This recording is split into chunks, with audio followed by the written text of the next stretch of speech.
कोणी कोणी असं म्हणतं नाही नाही ही उत्प्रेक्षा यथार्थ नाही. मग तिला काय म्हणायचं आहे? भगवान डोळे याकरता बंद करतात. भगवान म्हणाले माझे 2 नेत्र ही राजहंस आहेत. आणि शुकदेवजी महाराज पुतणीला बगळी म्हणतात. अहो बकीयम, हंसाने बगळीला पाहायचं नसतं म्हणून डोळे बंद केले. कोणी म्हणतं देवाचे 2 नेत्र म्हणजे चंद्र आणि सूर्य. चंद्र सूर्य म्हणतात ही पापी आहे, हिला भगवान कोणत्या का गतीला जाऊ देत, कुठं का पाठवूत. परंतु आम्ही चंद्र किंवा सूर्य लोकाला अजिबात येऊन देणार नाही म्हणून दार बंद केली. कोणी असाही विचार करतं. भगवान विचार करायला लागले हिला गती कोणती द्यावी. कारण बऱ्याचदा विचार करायचा म्हटल्यावर डोळे मिटावे लागतात. काही माणसं डोळे मिटेपर्यंत विचार करत नाही, हा भाग वेगळा आहे.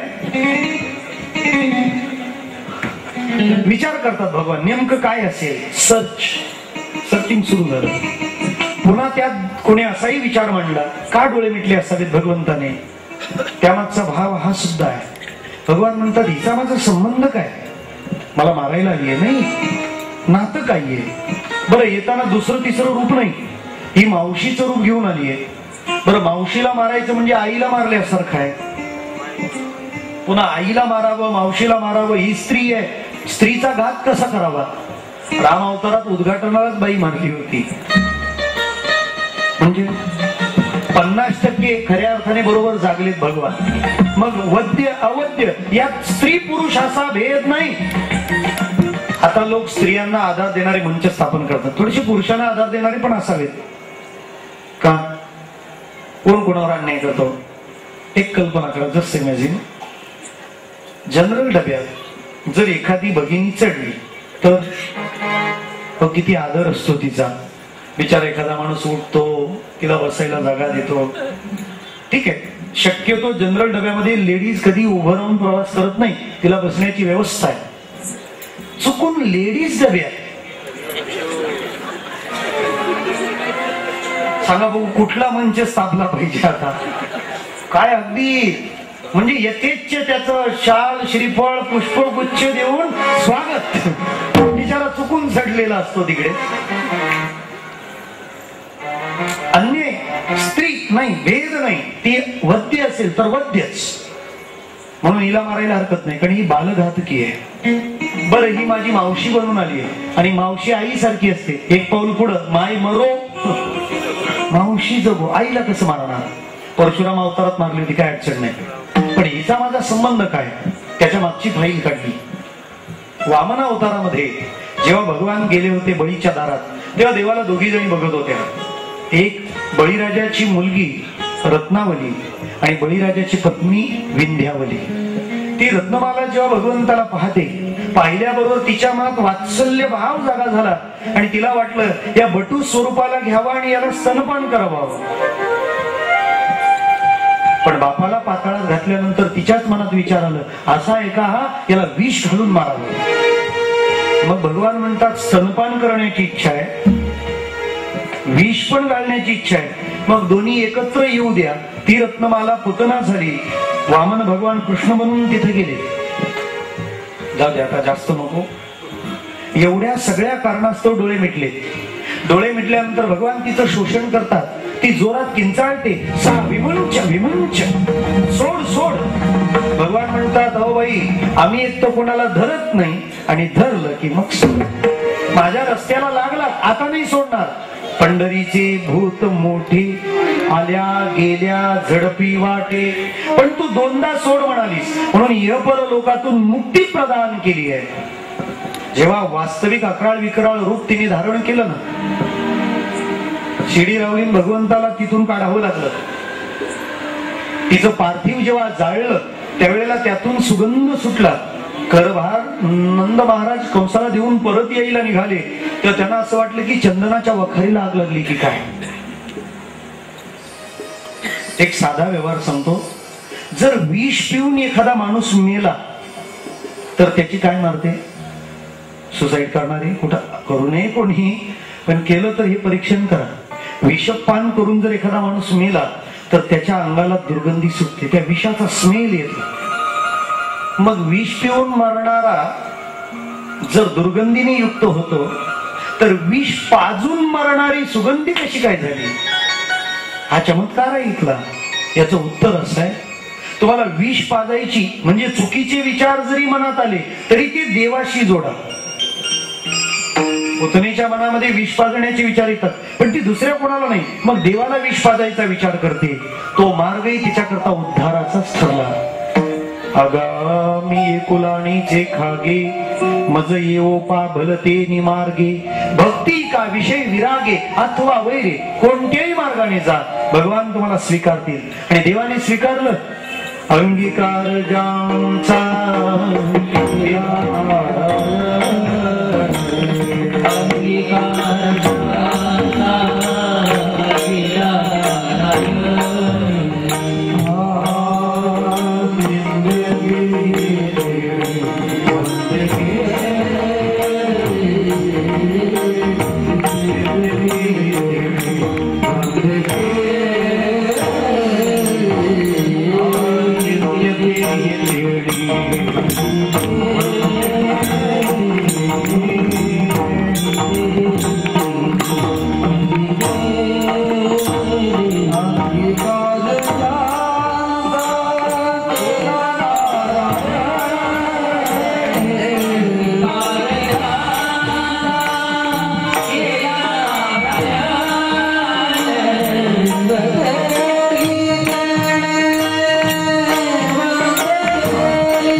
विष पाजणाऱ्याला सुद्धा देवाने अमृतत्व दिलं. ज्ञानोबा त्याचं कौतुक करतात. त्वा सनकाधिकाचे निमाने सायुज्यू सौरसू केला पुतनी, की जे विषाचे नि स्तनपाने मारू आली. देवा तू इतका उदार आहेस. कृष्ण भगवान आम्हाला हे शिकवतात, एखाद्या माणसाने तुमच्या जीवनात जरी विष कालवलं तरी तुम्ही त्याच्याकरता अमृत घेऊनच सिद्ध व्हा, तयार व्हा. कृष्ण आम्ही देवालयात पोचतोय हो, पण आमच्या जीवनात त्याच्या तत्वाची विचारांची पूजा होत नाही तोपर्यंत कृष्णाला समाधान वाटणार नाही. कृष्णम वंदे जगद्गुरु म्हणून भागायचं नाही. त्याने जीवनाचं जे काही मार्गदर्शन तत्वज्ञान उभं केलंय आमच्या जीवनात ते कुठेतरी शिरायला पाहिजे. त्याचा प्रवेश जीवनात आत्ताच्या आत्ता व्हायला पाहिजे. पुतनेचा उद्धार करतात. एक दुसरी बाब अशी आहे, पुतना ही अविद्या आहे आणि भगवान आले होते ज्ञान घेऊन. अविद्या अपवित्र आहे, अज्ञान अपवित्र आहे. जगात अज्ञानासारखी अपवित्र वस्तू नाही. का? कारण ज्ञानासारखी पवित्र वस्तू नाही ना, म्हणून. नहि ज्ञानेन सदृशं पवित्रम इह विद्यते तत्स्वयं योग संसिद्ध कालेनात्मनि विंद्यति. ज्ञानासारखं पवित्र कोणी नाही, काही नाही. म्हणजे अज्ञानासारखं अपवित्र काही नाही. भगवान ज्ञानाचा पुरस्कार करतात. हे वारकरी टाळ मृदंग गळ्यामध्ये विणा घेऊन नाचतात, म्हणजे नाचू कीर्तनाचे रंगी ज्ञान दीप लावू जगी. सगळीकडे ज्ञानाचा प्रकाश थाकला पाहिजे. ज्ञानाचे उपासक होता मी. भारत, भा म्हणजे ज्ञान आणि रथ म्हणजे रमलेले. ज्ञान प्राप्तीत रमलेलं जीवन जगणारा देश म्हणजे भारत, हा त्याचा अर्थ आहे. इंडियाचा अर्थ मला नाही माहिती. संगमवाल्याने एक छान कमेंट केली होती, बलात्कार इंडियात होतात, भारतात नाही होत. भारतात अजून संस्कृती आहे, भारतात अजून नीती आहे. हे सगळं चाललंय ते इंडियात चाललंय, भारतात नाही चाललंय. ज्ञानाचे उपासक होता मी. भगवान ज्ञान घेऊन आले आणि अविद्येला नामशेष केलं. अज्ञान उरलंच नाही जगामध्ये. देवाने अशी व्यवस्थाच केली आहे लोकांची की साधक असा जगेल जे ज्ञान गंगे नाहले, पूर्णता जीवोनी धाली, जे शांतीची आले पल्लव नव्हे. अविद्या संपवली. भगवंताने जेव्हा पुतनेला संपवलं, संत वाङ्मयानुसार एक माबळभट तिथे आला. तो खोटं खोटं भविष्य वगैरे सांगून कृष्णाला दूर करू पाहतो. पण भगवान गर्गाचार्यांची निंदा केली म्हणून त्यालाही यथोचित अशी शिक्षा करतात. एक दिवस पाळण्यामध्ये पोहडले होते भगवान आणि कागासूर नावाचा एक राक्षस आला. कागासूर म्हणजे काग, कावळा. कावळ्याचं वैशिष्ट्य आहे कर्कशता. तो जर गायला लागला तर सगळे लोक वाट पाहतात, हा उठून जातो कधी. कर्कशता कावळ्याचं प्रतीक आहे. कावळ्याच्या सुराची विशेषता आहे. भगवान त्या कागासुराला संपवतात. म्हणजे जीवन कर्कश राहता कामा नये. जीवन सुरस असावं, जीवन सुरम्य असावं, जीवन मधुर असावं. जीवनात माधुर्याची उपासना पाहिजे, जीवनात कर्कशता नको. काही माणसं ना बोलतील तरी कर्कशता, बघतील तरी कर्कशता. सगळं जीवन जसं काय कर्कशतेनं भरवून गेलंय. ते बोलायला लागले तरी सगळं ह्याव त्याव असंच चालू राहतं. कर्कशता नको, जीवन मधुर पाहिजे. म्हणून कागासूर संपवला. कागासूर संपवला कर्कशतेचं प्रतीक होतं. तसा बकासूर संपवला. बकासूर हा दांभिकतेचं प्रतीक आहे. बक म्हणजे बगळा. तळ्यामध्ये जेव्हा हा उतरतो ना, एका पायावर उभा, जसं काय योगी ध्यानस्थ. ते मासे जवळ येतात दर्शन करायला. वा काय योगी. अरे माशानो, तुम्हाला कधी टपकवी ते सांगता येणार नाही. दंभाचा डेरा म्हणजे हा बक. भगवान सत्याला घेऊन आले आणि दंभाला संपवलं. माधुर्याला घेऊन आले, कर्कशतेला संपवलं. ज्ञानाला घेऊन आले, अविद्येला संपवलं. अशी भगवंताची लीला चालली आहे. भगवान एक एक तत्व या जगासमोर उभं करतात, जगासमोर मांडतात. असं ते बाल रूपातलं भगवंताचं गोंड स्वरूप. त्याचं बारसं होतं गोठ्यात. असं म्हणतात कृष्णाचं बारसं व्हायला 14 महिने लोटले. 14 महिने काय, 14 महिन्यानंतर त्याचं बारसं झालं. पण गर्गमुनी इथे येऊन मग बारसं करणार होते. बारसं झालं ते पण गोठ्यात. देवाने गो हा शब्द कुठेच सोडला नाही. म्हणजे आले ते पण गोलोकातून. कुठला शब्द आला? गोलोक. ज्या गावात प्रगट झाले, गोकुळ, गो अँड कुल. तापलंय का जीवन तुमचं तापाने? जा आणि शांत व्हा, शीतलता मिळेल. गोकुळ. बर, गोकुळात आले, ज्या गावात आले त्या गावातल्या पुरुषांना संबोधन होतं गोप. तिथल्या स्त्रियांना म्हटलं जायचं गोपी. ते लोक जो रस प्यायचे गोरस, जो कचरा टाकायचे गोबर, त्यांच्याकडचं धन गोधन, चरायला गोवर्धन, मंदिर बांधलं तर गोपुरम, नाव धारण केलं गोपाळ कृष्ण, सगळे सवंगडी गोपाळ, प्रसाद वाटला गोपाळकाला, बारस झालं गोठ्या. आता एकच गो चालू आहे, गो हत्या.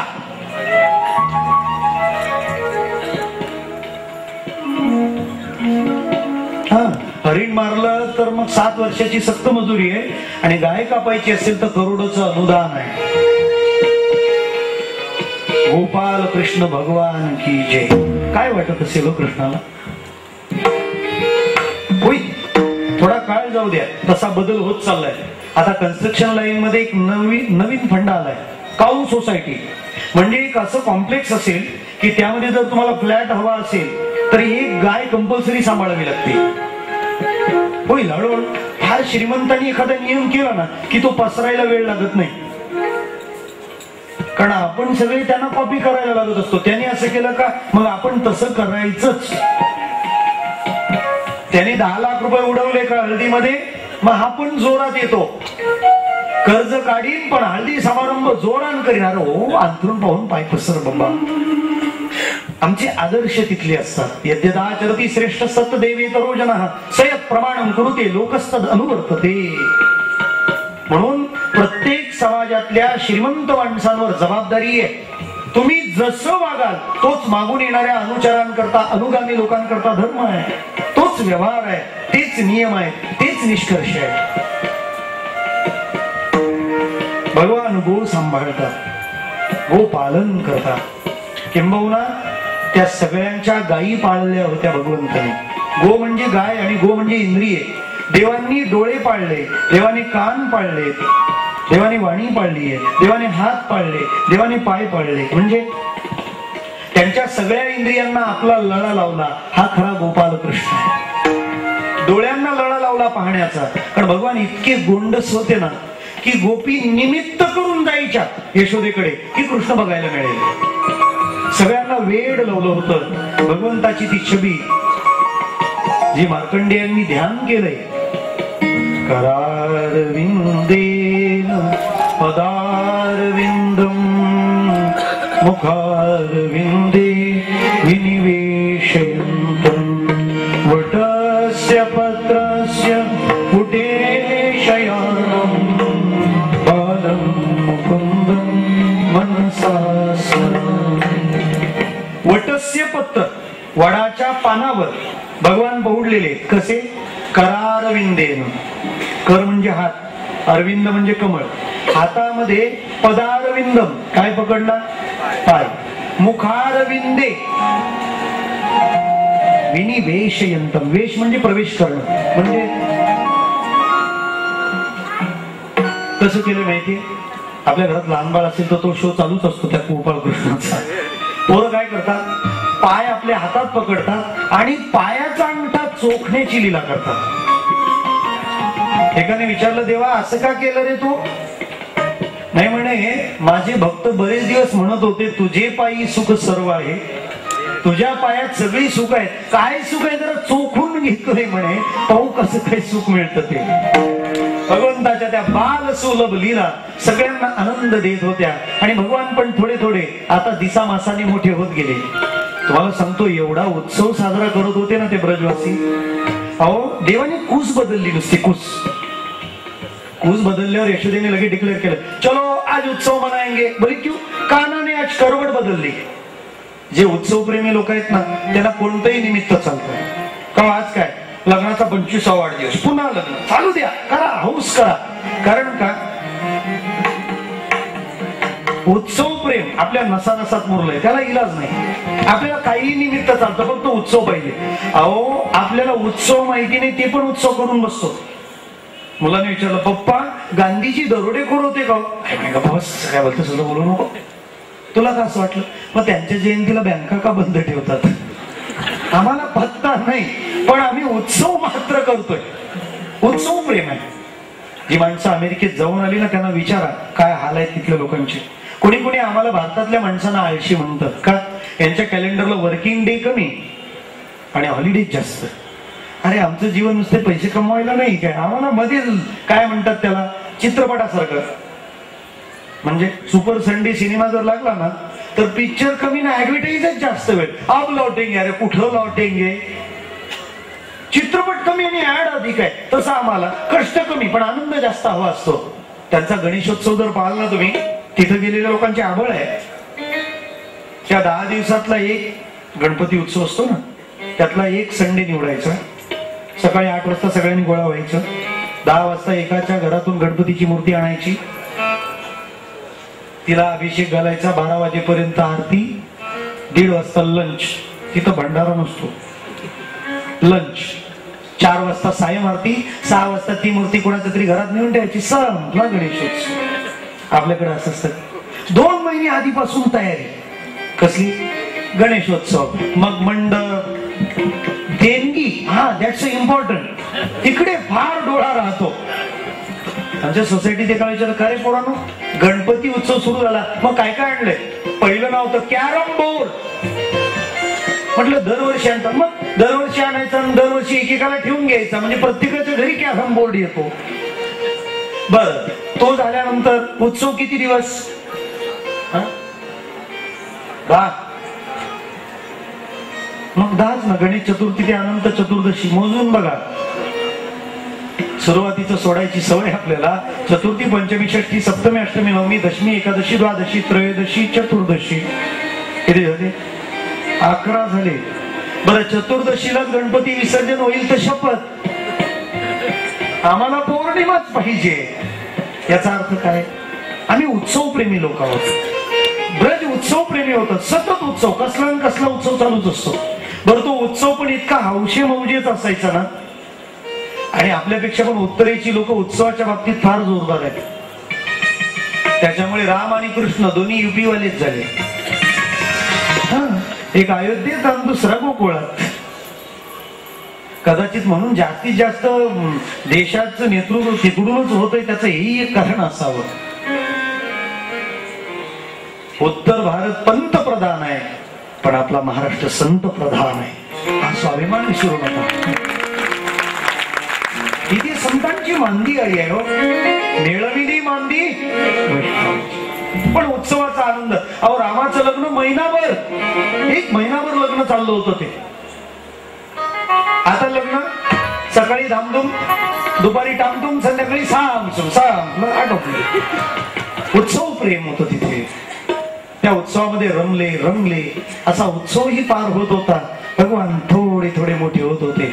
आता हळूहळू तो रांगायला लागला. महाराज, त्याचं रांगणं इतकं गोड होतं ना. संतांनी एवढं भरभरून वर्णन केलंय ते फक्त रांगण्याचं.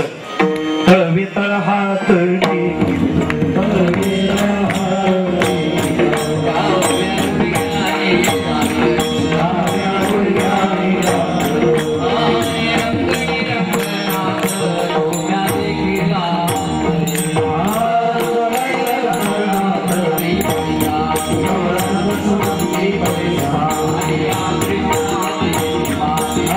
Krishna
गायलं.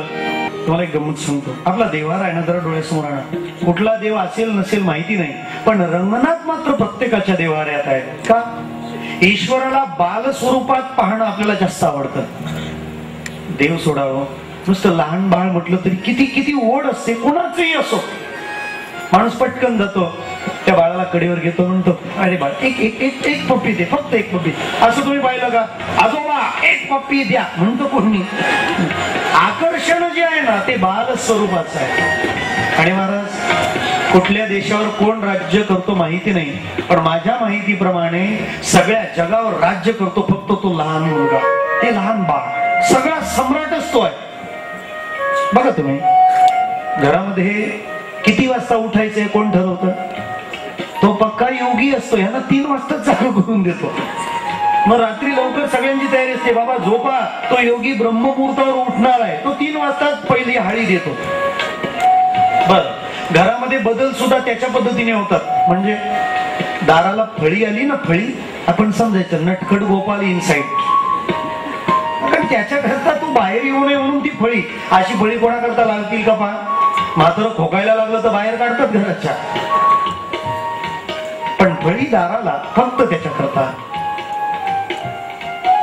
तो झोपला तर सगळे शांत व्यवहार करतात. हे बोलू नको, झोपलाय तो.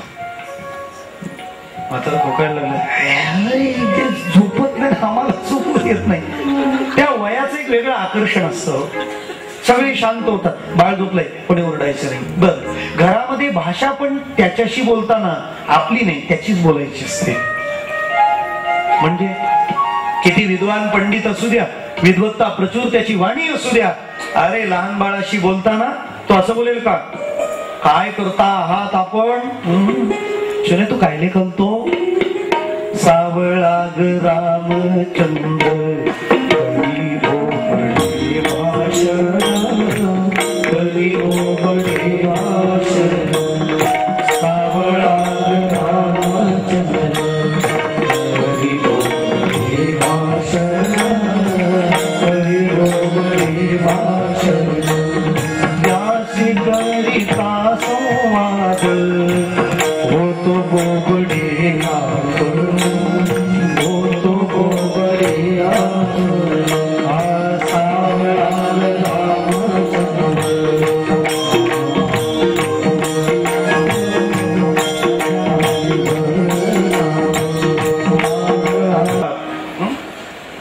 ज्या वेळेला तो रामप्रभू बोलतायत ना, कौशल्या आपली समस्या सांगते.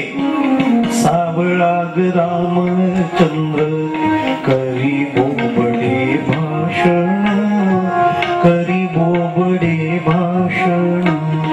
त्यासे करिता संवाद होतो बोबडे आपण, होतो बोबडे आपण. आपल्याला बोबड व्हावं लागतं. म्हणजे त्याच्याशी भाषा बोलताना त्यांचीच भाषा काय वर्चस्व असेल. जसे शहरामध्ये 2 मराठी एकमेकाला भेटले की कैसे हो, क्या चल रहा है, अशी हिंदीत सुरुवात करतात. तसं त्याच्या राज्यात त्याच्या भाषेत बोलणं असतं. भगवान रांगू लागले, रांगू लागले अंगणी माथा जावळाची वेणी. रांगता रांगता गेले, आई मला माखन पाहिजे. आई म्हणते थांब जरा, मंथन झाल्याशिवाय नाही तुला लोणी देता यायचं. कानाला कुठला धीर निघायला, काना गेला त्या डेऱ्यातच घुसला. डेरे पण तेव्हा मोठे असायचे. आतमध्ये थांबला, लोणी खायला आलं. लोणी का खाल्लं? इकडे ही मंथन करते पण गोळावर येईना. एकीला विचारलं काय ग काय झालं, लोणी येत नाही वर. ती म्हणते गरम पाणी टाकून बघ. भगवान म्हणतो अरे आता हीटर चालू होईल, आपल्यावर गरम पाणी कोसळणार आहे, चला ठेवू, ती तयारी ठेवू. बरं, उपाय पण छान असतात. गरम पाण्याने येत नसेल तर गार पाणी घाला. उपाय कसे हो? आपल्या खेड्यातल्या माणसांचे उपाय फार खतरनाक. आमच्या गावात एक आजी आहे, दाढ दुखायला लागली तर ती एक औषध देते. ते औषध कानात ओतायचं. कानात ओतलं की दाढ दुखायची बंद होते आणि कान दुखायचं चालू होते. मग कान दुखण्याचं थांबणं ते वेगळं औषध देते. अजब रसायन असतं ते. गरम पाण्याने नाही होत, गार पाणी टाक, तेही जमत नाही. मग शेवटचा पर्याय, लास्ट लाईफलाईन, तुझ्या डेऱ्याला नक्की कोणाची तरी चेटूक झाली, कोणीतरी चेटूक केलं, हा शेवटचा उपाय. ताप निघत नाही का, 2 मिनिटात लगेच उपाय. कोणता? चेटूक झाली असेल, लगेच लोक भगत, काही बघतच नाही मागे पुढे, डायरेक्ट भगत. आमच्या अज्ञानाचं भांडवल करून टाकलंय त्या लोकांनी. मस्त भांडवल आहे आमचं अज्ञान. बरं काय सांगतात ते? तुम्ही गेले ना, ते मस्त बसलेले असतात. तुम्ही तुमचं गाणं गाता, असं असं झालंय, पण तो बरी झाली, तुम्ही लवकर आले. गिऱ्हाईकच नव्हतं याला, तसाच बसला होता. तुम्ही बोनी करणार आहात. बर, तो म्हणतो तुम्हाला कोणतरी बाहेरचं केलंय, तुमचं मोठेपण लोकांना बघवत नाही. हे असं आपल्या बाबतीत कोणी बोललं ना का फार बरं वाटतं. हा, त्या फिलिंग्स फार मस्त असतात. मुलाला जर ताप आला तर आई सगळ्यांना सांगते, काय नजर लागली कोणाची ते. हे सांगताना तिला वाईट वाटतं का बरं वाटतं? खरं तर वाईट वाटायला पाहिजे ना, कारण नजर लागल्यामुळे ताप आलाय. पण ती इतक्या आनंदाने सांगत राहते. मग नजर लागली, आहेच तसा पिंट्या, म्हणजे पिंट्या कसा आहे हे सांगण्याकरता नजर लागू नये तर ताप येऊ चालेल, तिच्यातलं आई पण सुखावतं. मग पिंट्या आहे तसा. अगं कसा आहे तुझा पिंट्या?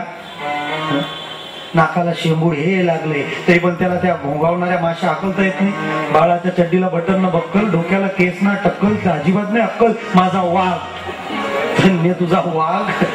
पण तरी पण तिला एक विश्वास असतो, याला कोणाची तरी नजर लागेल, तीट लावून देते.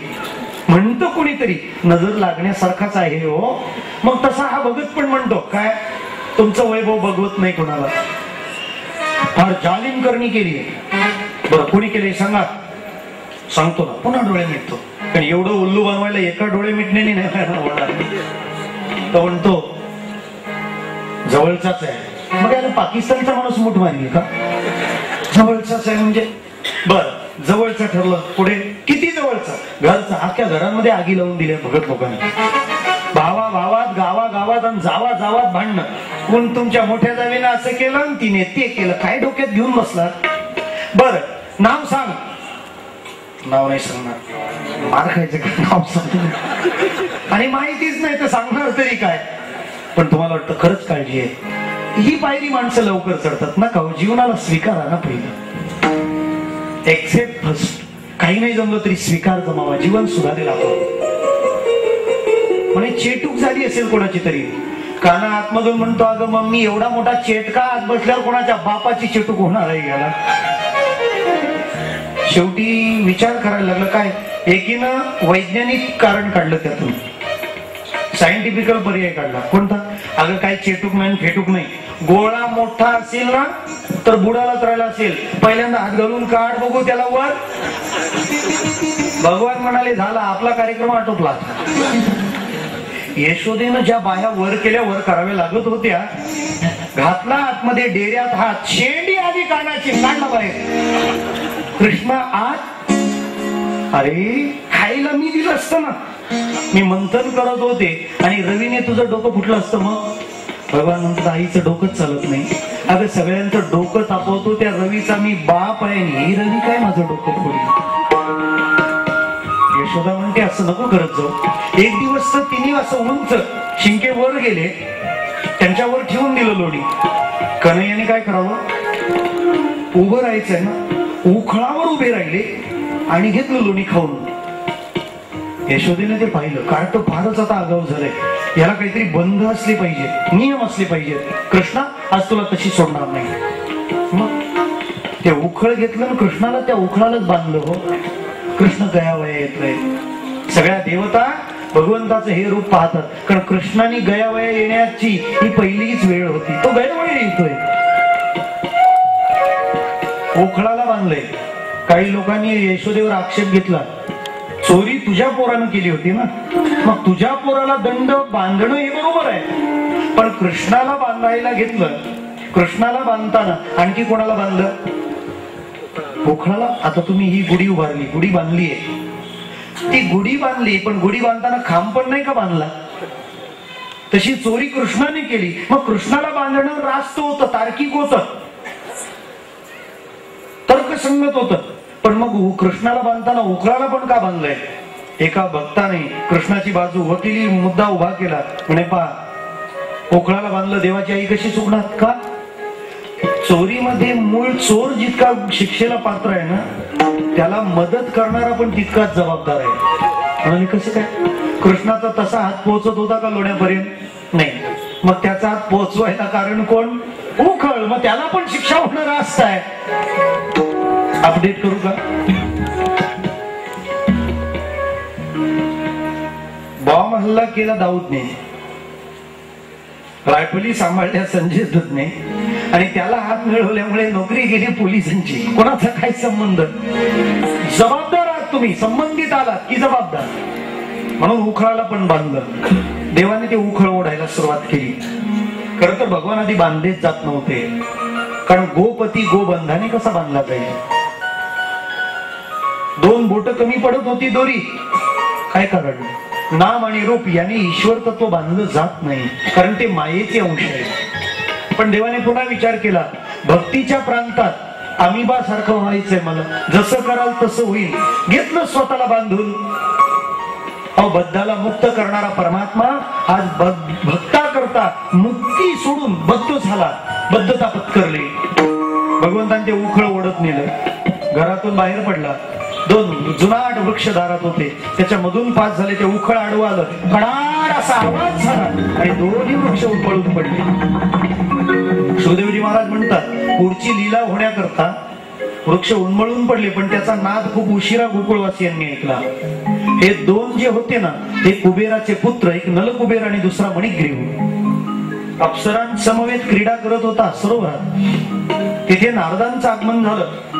पण अप्सरांसमवेत उन्मत्त अशा नग्न अवस्थेत क्रीडा करणाऱ्या त्या कुबेरांच्या मुलांनी नारदांचा अवमान केला. नारदांनी त्यांना शाप दिला. जीवन जगताना सामाजिकतेचा विचार करणं माणसाला गरजेचं आहे. म्हणून आम्हाला नागरिक शास्त्र शिकवलं जातं, समाजशास्त्र शिकवलं जातं. तुम्ही माणसाच्या योनीचे नाहीत, माणसासारखं जीवन नाही, तुम्ही जड आहात, म्हणून जड वृक्ष व्हाल.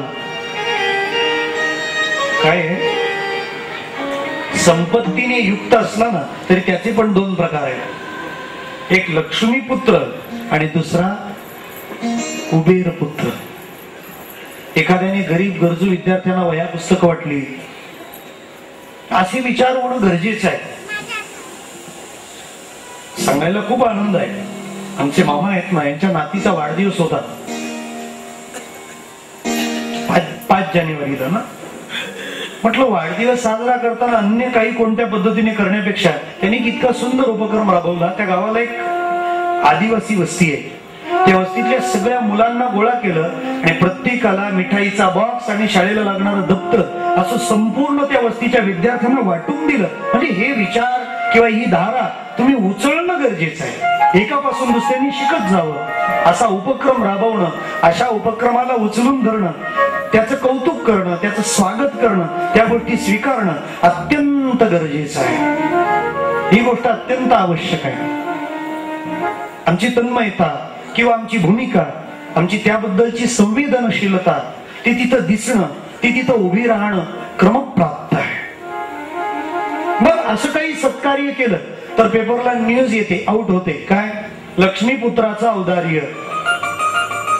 पण एखाद्या फार्म हाऊसवर एखादी रेव पार्टी रंगली तर दुसऱ्या दिवशी बातमी येते, कुबेर पुत्रांचा धिंगाणा. आता फरक लक्षात येईल. यांच्या कृत्यावरून हे लक्ष्मीपुत्र वाटतच नव्हते, कारण ते कुबेर पुत्र आहेत. शाप मागितला, देवाच्या दारातले वृक्ष झाले, त्यांचा उद्धार केला. पण अजून एक गंमत आहे. आतापर्यंत देवाने खळांचा उद्धार केला होता. आज खळांना इतकं महत्व आलं की खळांनी दुसऱ्याचा उद्धार केला. भगवान काय करणार नाही का? आतापर्यंत देव खळाचा उद्धार करत होता, आता खळाला सांगितलं की तू पण सगळ्यांचा उद्धार करायला लाग. भगवंताने ही लीला केली आहे. पण त्याच्या पोटाला दोरी बांधल्यामुळे त्याच्या अनेक नावात दामोदर हे आणखी एक नाव वाढलं. दोरी ज्याच्या उदराला बांधली तो झाला भगवान श्री दामोदर. आता या भगवंताने ठरवलं हे एकट्याने चोरी करणं परवडायचं नाही. या कार्याला चळवळीचं रूप आलं पाहिजे म्हणून सगळे सगळे सवंगडी गोळा केले, एक मंडळ स्थापन केलं, चौर्य विद्या प्रसारक मंडळ. कृष्ण अध्यक्ष, बलरामदादा उपाध्यक्ष. कारण त्यांनाही खायला मिळत नव्हतं आणि सगळ्यांचं पोषण करणं भगवंताचं काम. ओसी तो जगासी एकला तो. मग वाकड्या, बोबड्या, पेंड्या, सुदाम्या, त्रिदाम्या, मधुमंगल सगळे सखे एकत्र झाले.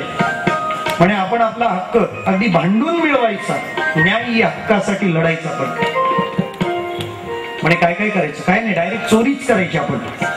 अरे पण चोरी कशी काय जमेल, मी सांगतो ती लिस्ट करा, तेवढ्या गोष्टी पाहिजेत आपल्याला. म्हणजे काय काय पाहिजे, हा घ्या. पहिले खडे गोळा करा, दुसरं काठी, तिसरं काटे, चौथं माती. पेल्या म्हणाला 1 मिनिट स्टॉप. म्हणाले काय देवा, तो सीआयडी बघतो का, क्राईम डायरी, क्राईम पेट्रोल पाहतो का हे सगळं. म्हणाले का, अरे देवा चोरी करायला निघतो, असली सामुग्री कोणी वापरली होती का इथून माग. भगवान म्हणतात पहा आपली चोरी निराळी आहे. पेल्या म्हणाला देवा हे बा असं नाही, इथं चोरी बद्दल बोलायची पण चोरी तुझ्या दारात, आमचं मत तर मांडू दे ना आम्हाला. भगवान म्हणाले बोल काय म्हणायचं. नाही तू ही सगळी सामुग्री चोरीसाठी म्हणतो ना, याचा यूज काय होतो सांग. म्हणे पहा आपण दही दूध तूप लोणी चोरायला जाणार आणि आपल्या हाताला लागू नये म्हणून ते वर टांगलेली असते. बरं त्याच्यात माल आहे की नाही आपल्याला माहिती नाही, आपण अंदाजाने खडे अशी त्या मडक्याला मारायचे. खड्या एकदा मडक्याला मारले, जर भरलेला असेल तर भत्कन असा आवाज येईल, कारण मडक्यात काही माल असेल तर ते भत्कन वाजतं आणि रिकामा असेल तर खणकन वाजतं. म्हणजे आपल्याला नेमकं कळेल, उगाच रॉंग नंबर लागायला नको. भरलेला आहे कळेल. मग काठ्या कशाला, अरे आपला हात पोचणार नाही, खालून त्याला छिद्र पाडायचं की बस ते लगेच कोसळणार आहे. म्हणजे अंडी फोडायला काठी वापरली तरी चालते, नुसता बुक्याचा हे का नाही, फोडलं जात, सगळा माल पडणार, आपण खाणार. पेंड्या म्हणाला ते ठीक आहे पण हे सराटे कशाला, काटे कशाला. आणि कशाला म्हणजे आपण खाल्ल्यानंतर गोंगाट नाही का होणार, गोपी आपल्या मागे लागतील, मग आपल्याला पकडायला येतील. आपण रस्त्यामध्ये असे काठी टाकून ठेवायचे. पंचरचं दुकान चालावं म्हणून कोणी जर टाचण्या रोवून ठेवेल तसला हा प्रयोग आहे. ते काटे त्यांच्या पायात टोचले, बोचले काटे, रुतले, ते काढेपर्यंत आपण घर गाठायचं. पेंड्या म्हणाला ते ठीक आहे पण ती चप्पल घालून आली मग. भगवान म्हणाले मग ही माती आहे ना ती फेकून द्यायची त्यांच्या डोळ्यात, ते डोळे चोळत बसतील, आपण घरी जायचं. पेंड्या म्हणाला ती चष्मा घालून याला कटअप करा बघू. अरे हा या ज्याला करायचंच नाही ना तो अशी काहीतरी गाराने बयाने सांगायला लागतो, न करत्याचा वार शनिवार. एका ते महाराज तिथे बसले, त्यांना घेऊन जा. तू ते तिथं तर मग मी तिथं गेलो, तिथं कुत्र असलो तर, मग ते चावलं तर इथंच मर, कशाला जातो कुठे. करायचंच नाही म्हटल्यावर अशी काहीतरी कारणावली दिली जाते, याला घ्यायचंच नाही. तो असं नको करू देवा, मी बुद्धिवाद मांडला, त्याची व्यवस्था तुम्हाला करायची आहे. सगळे काही नियम तयार केले आणि आता ठरलं कोणाकडे जायचं. ज्या गोपीचं घर निवडलं ना, बरं गोपींना पण माहितीये आपण जास्त बोंबा मारल्या की भगवान आपल्याकडे चोरी करायला येते. तिथं कंप्लेन करणं म्हणजे ऍप्लिकेशन करणं होतं. जी जास्त तक्रार करेल भगवान तिच्या घरी जायचे. एका गवळणीने काय केलं असेल, उंच असा लोण्याचा माठ टांगला होता, त्यामध्ये लोणी, त्या माठावर झाकण होतं ताट, त्या ताटात तिने पाणी ठेवलं, खाली खाट ठेवली, त्याच्यावर झोपी केली आणि वाट पाहतीये. काय प्लॅनिंग असेल ना. उंच लोण्याचा माठ, त्याच्यावर पाण्याचं ताट, खाली ठेवली खाट, बसली पाहत वाट, काय बांधलाय घाट. आता कृष्ण नाही का लावणार वाट. त्या गोपाळांनी न्यूज पोहोचवली, देवा काय खरं नाही. अरे इतकी तयारी केली आहे तिने की आपल्याला लोणी मिळायचंच नाही. भगवान म्हणाले मिळायचं नाही म्हणजे हम किसी से कम नाही, चला आपण कामाला लागू. काय काय तयारी करायची, काय नाही, आज फक्त एकच मटेरियल वाढवा. काय त्या सरोवरात जे कमळ दिसतं ते काढून बघू. अरे कमळाने काय होणार आहे देवा, ह्या तुझ्या इतक्या घुसखोऱ्या वाढून पण पाकिस्तान बद्दलच्या भारताच्या भूमिकेसारखी तयारी झाली. ही काहीतरी तर्कवाद पाहिजे ना, टिट फॉर टॅट, जशाच तसं असलं पाहिजे. तुम्हाला काय करायचं, नुसतं कमळ आणा, उपटून आणलं, मूळ फेकलं, फुल फेकलं, उरला काय? देवा, अरे इतकी तयारी केली, तू देठ घेऊन चाललास. भगवान म्हणाले, देठ म्हणजे तुम्ही हलकं समजता का? काय करील देठ ते तुम्हाला कळेल, पण लेट. आता करा जरा वेट, चला बघू थेट गवळणीच्या घराचं गेट, तिथं भेट. पेंद्या म्हणतो, कान्हा यू आर ग्रेट. आम्हाला काही कळायलाच मार्ग नाही, तुझी नीती काय आहे, तुझं बुद्धी कौशल्य काय. बरं, हे घुसले सगळे तिकडे. ती घोरत होती, घोरणं चाललं होतं. भगवान म्हणतात, घोरती रे ती. त्याने म्हणाला, घोरू दे देवा. अरे पण नाही, डबल सायलेन्सर. काहींच्या घोरण्याचे दोन प्रकार आहेत. काही नुसते गर्र करतात, पण काही गर्र गर्र दोन्ही चालू राहतात. त्याला डबल सायलेन्सर म्हणतात. ही डबल पद्धतीने घोरतीये. असू दे, तानपुरा चालू असला का आपला सूर बिघडायचा नाही. घोरू दे तिला, काय घोरायचं ते. बर, मग आपण हे कसं काय बरंच वर दिसतं, काही काळजी करू नका. सगळ्यांना असं उभं केलं. Cooperation is establish by Krishna. सहकार खात्याचा उदय कृष्णामुळे झाला. दुबळे एकत्र आले. एक जण त्या वस्तूला प्राप्त करू शकत नसेल तर त्या तशा सगळ्यांनी एकत्र यावं आणि ते मिळवावं. एक एका साह्य करू अवघे धरू सुखमंत. सहकार खात्याचा उदय झाला. कृष्णापासून सहकार खातं असावं, फक्त सहकार खातं नसावं. अशा रीतीने ह्युमन पिरॅमिड उभारले गेले. मानवी मनोरे रचले गेले. मजबूत बांधा खाली, मध्यम बांधावर, चढपातळ बांधा एकदम त्याच्यावर. भगवान चढले सगळ्याच्या वर. त्याने पाहिलं ताटात पाणी होतं. देवा कसं करणार? कारण गोपीचं टॅलेंट इतकं जबरदस्त होतं ना. त्या माठात लोणी का ठेवलंय, काय पाणी का ठेवलंय? कारण शिंकड्याचा नियम आहे, झाकण काढताना ते सरळ ताट कधीच निघत नाही. ते झाकण सरळ निघत नाही. ते काय करावं लागतं? थोडस कलतं करावं लागतं. कलतं केल्याने त्या ताटातलं पाणी काय होणार होतं? गोपीचं प्लॅनिंग पाक आहे. ताट कलणार, ते कललं की पाणी गळणार, पाणी आपल्या अंगावर पडणार, आपण उठणार, कृष्णाला धरून कुटणार.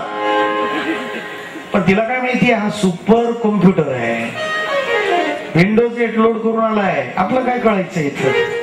भगवान म्हणाले, काही काळजी करू नका. देवानं काय केलं, तो देठ घेतला होता ना, तो त्या ताटात सोडला. एक टोक ताटात, दुसरं ओठात. सबमर्सिबल पंप सुरू. कोल्ड्रिंक्स वेस्टर्न कंट्रीजने जरी आणले असले तरी पहिला स्ट्रॉ कृष्णाने वापरलाय, हे तुम्ही नाकारू शकत नाही. कारण तो आतून पोकळ आहे ना. सगळं पाणी घेतलं, ताट झालं रिकामं, लोणी घेतलं गट्टम करून, झाकून पसार. गवळण स्वाभिमानाने उठली. तिकडे मोठा तो नंदाचा कार्ट नाकाने कांदे सोलतोय. नाहीच हात लावू दिला. जरा उघडून बघ काय ठेवलंय का? काही नाही. भगवंताची ही लीला अशी सगळी गोकुळभर पसरली. सगळीकडे त्याच्या लीलेची चर्चा व्हायला लागली आहे. गली गली धूम मचाए.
जगताना खूप अशा नियमांचं ओझं घेऊन आपण त्या जगण्याचं फार मातेर पोतेर करून टाकलेलं असतं.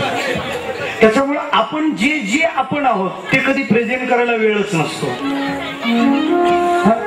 आता जे काही प्रेझेंट चालतं ना त्यात वास्तवता किती आहे. अहो माणसाचं रडणं खोटं असेल नवल नाही, माणसाचं हसणं सुद्धा खोटं आहे. काय त्याला सोसायटी लाईफ मध्ये म्हणतात, म्हणजे मनातून त्याला शिव्याच द्यायच्या. स्माईल फक्त ही फाईल ओटांची फाकवणे बस. ना हसणं प्रामाणिक राहिलं ना रडणं प्रामाणिक राहिलं. भागवत आम्हाला जे आम्ही आहोत तिथं नेऊन सोडतं. मग लाज शरम विचार जबाबदाऱ्या अधिकार सगळं सुटतं आणि आपण आपले होतो तेव्हा नाचता येतं. आनंदाचा शेवटचा आविष्कार आहे नृत्य.